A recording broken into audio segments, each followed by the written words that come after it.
Morning, Nick. Hey, Tom. With Donovan, obviously during when springs are so important for quarterbacks, and he was busy trying to win a high school basketball state championship last year. When you get to him in the summer and now in the fall here, when it comes time to play on Saturday, what was the biggest concern? Just knowledge of the entire package to run, or just nerves in general? I think when you're in the moment, you're not really thinking about your concern level. You're just trying to help him, try to put him in positions to be successful, call plays that he feels comfortable with and that he's repped in practice, and recognizing the quality of the competition that he's going against is a little bit different than the scout team, that he's been working against. So I think you're just trying to problem solve and help him. Certainly that, you go into the game knowing certain plays that he feels comfortable with. Obviously, he had a package of plays, ready for the game. But obviously, he played more snaps than probably he anticipated. And so you're just trying to put him in position to be successful, make sure that he feels comfortable, manage the elements, catch the snap, say the cadence properly, communicate the plays, just simple base things. And he had some good plays in the game, but certainly a lot of things that we need to help him with, coach him a little bit better, and get him better prepared, for whatever happens in the game for him. So with that limited package of plays, as the score started to stretch out, as an offensive coordinator, do you start to think to yourself, oh, we're in trouble in trying to make a comeback here because what we need to do maybe it doesn't fit what he's comfortable with? What goes through your mind in that situation? Yeah, we don't really sit there as coaches and say, man, we're in trouble. That's really not the mindset or mentality. I think at all points of the game, you're just trying to help the players, try to problem solve, try to put together plays that you feel like can be executed and help you move the ball and get first downs and score points. Just regardless of what the score is and what the situation is. Obviously certain moments in the game require, maybe different types of plays relative to run, pass, etc. But ultimately, as a coach, you're evaluating who's available, who's up in the game, who's out there, and what things can they execute with confidence, throughout the course of the game. And that would be the same regardless, if an offensive lineman went down, if a wide receiver went down, running back, etc. You're evaluating who's available, who's out there, what plays can they execute, and because no two players are the same. And so that's really what your mindset is when you go throughout the game, regardless of what the score is or what the circumstances are. Yeah, Coach, I think you mentioned last week that Donovan, certainly had potential throwing the football, but you were still kind of working with him. How do you get him more comfortable this week in the throw game? I think repetitions, certainly the elements in the game on Saturday probably wasn't the easiest to handle relative to being a freshman quarterback out there. But, it's the same for both teams regardless. And, making sure that you're staying ahead of the chains. I think really when you look at after the first drive, when we went down there and scored, from that moment on, we were playing behind the sticks, whether it was a snap issue, we fell down, legal procedure, those types of things. And so now you're backed up and you're in second and long. And those aren't, great situations to play quarterback, when you're behind the sticks. So making sure that you can stay ahead of the chains and operate some normal down and distance pass game as opposed to just a pure drop back game, which we found ourselves in, far too much after that first drive. I guess just to kind of put in perspective just what Donovan's had to do. How different were the last 3 weeks to the first month when Michael was healthy, and how different does this week have to be from everything else he's experienced so far? Yeah, I think, prior to Mike getting dinged up, Donovan was getting minimal reps, with us. He was there for certain periods to make sure that he was mentally sharp, and he would still get an occasional rep or two. He was back and forth between being up with us and being on scout team just so that he can continue to develop and play football. There were different portions of practice where he would be back and forth, with the hope that he just gets reps. He's not just out there observing the whole time in practice. So you manage that whenever you have a young quarterback.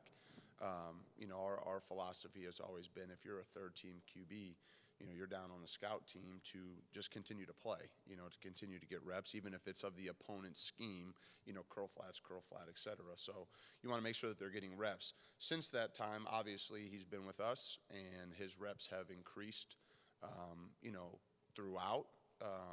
And the balance has been, preparing him with his package of plays while trying to get the entire offense ready for the plays that they're going to be running. So you have to balance that with both the first and the second group. And obviously, depending on the availability of the guys in our room, that will alter, throughout the week as well. So a lot different, from 3 weeks ago. And, looking forward to him making progress each and every day. Hey, Nick. How important is improved offensive line play the back half of the season here to get things going, and sort of evaluate where do you think the offensive line's performance has been so far to date? Yeah, I think I think everybody needs to elevate. Everybody needs to improve, coaches and players. I think the word consistency can get thrown around loosely, but it's true. I mean, we need to play more consistently. I thought there were moments in the game Saturday. I mean, we had good double teams. We had movement on down linemen. I mean, there were moments where we did a nice job. And then there were other moments where we didn't. We need to execute better. And that's at all positions. And so I think Saturday, after the first drive, the guys did a nice job. We had a scoring drive, went down and scored. From that moment on, if you really look back on the, we call them P and 10s, but the first play of the possession, it was just poor execution. I mean, we fell down on a naked, we dropped a snap, we had an illegal procedure. And so for all positions, it's tough sledding when you're playing 3rd and 12 the whole game. That's not fun to play offensive line or any position. And it's hard to be balanced and try to keep the defense, off balance. When they know you're going to throw the ball, you're in 3rd and 14, it's tough for everybody. But it certainly always starts up front. It always has, always will. I mean, you got to win the line of scrimmage, and the teams that do that consistently, most of the time they put their teams in a position to win. And our guys know that. They understand the challenge. Other positions got to elevate and execute better. Sometimes in the run game, it's not just the guys that are blocking. It's the people running it. It's the decisions from the quarterbacks. It's the play call. It's very easy to point to the offensive line when there are struggles. And sometimes they need to do better, but there's other times other positions need to execute better as well, whether it's the tight ends, running backs, quarterbacks. So it's a collective effort, but I think everybody needs to play better. I think that's pretty clear, and everybody needs to improve and focus on that improvement. I know our guys are excited about that and the opportunity and the challenge that lies ahead. It's kind of a follow-up on that. With the offensive line having their struggles this year and affecting what you're trying to do, what adjustments can be made and what adjustments have to be made in this back half of the season, whether it's maybe more up-tempo on the offense or whatever you can do within those confines? I think that's a fair question. I think there's always, there's a fine line between completely changing what you're doing, because obviously you're not going to improve at anything if you're just running new plays, new schemes each and every week. It's hard for guys to improve at anything. And at the same time, you got to evaluate if what you're doing they're capable of executing. So I think that conversation is always had, not just for the linemen but for the whole offense. I think the best way to improve at something is to do it over and over again.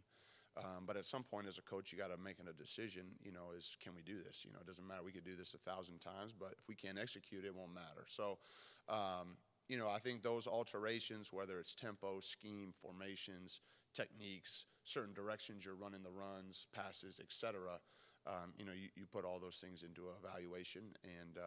And yet each opponent's a little bit different as well.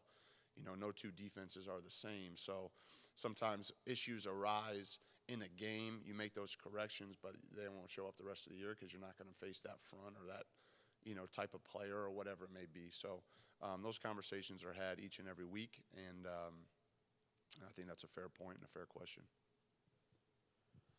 Nick, I know a lot's been made of the schedule thus far and the quality of the defenses that you've played and such, but with those struggles, obviously with the quarterback situation and offensive line issues, are there times during the course of the game where you find yourself thinking, I would like to call this play right now, but I don't think we can block it. I better go to something else?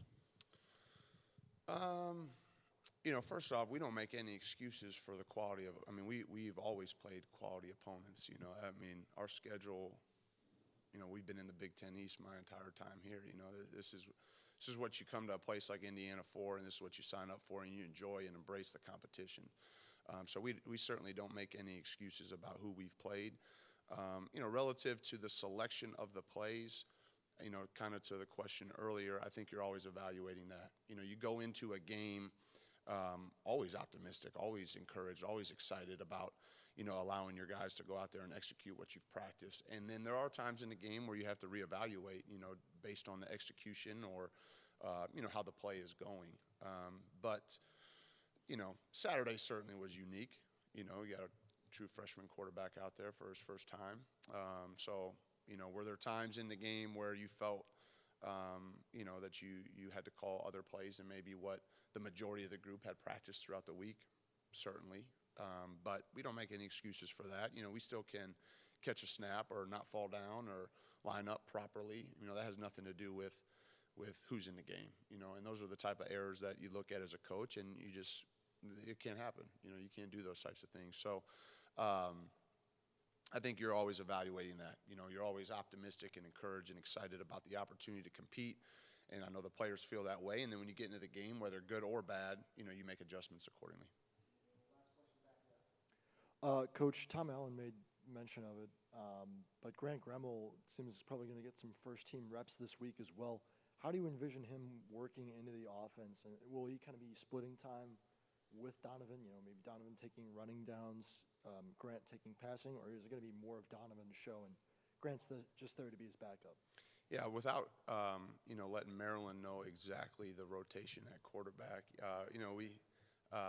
we got to get everybody ready to play. That's everybody that's available and healthy. We got to get them ready to play, and you try to, put those players in the best positions to be successful based on what they feel comfortable executing, what their different skills are, different talents are. Because like, we mentioned before, no two quarterbacks are the same. So Grant's been here a long time. He understands our system, the communication, both in the run and in the pass. And certainly Donovan hasn't been here as long. And so you balance that.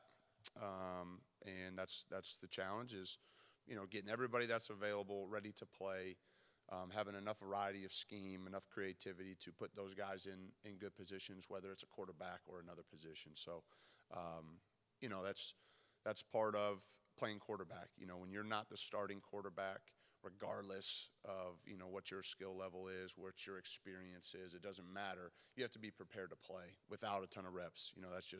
That's the nature of the position. So, typically in the course of a week, you get two guys a good chunk of the reps. The one reps are more than the twos, and the threes are very few. There's just not enough time in practice to efficiently and effectively rep three quarterbacks. So regardless of who's available, we got to get them all ready to play.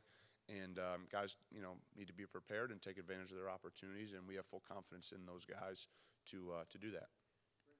Okay, thanks, guys.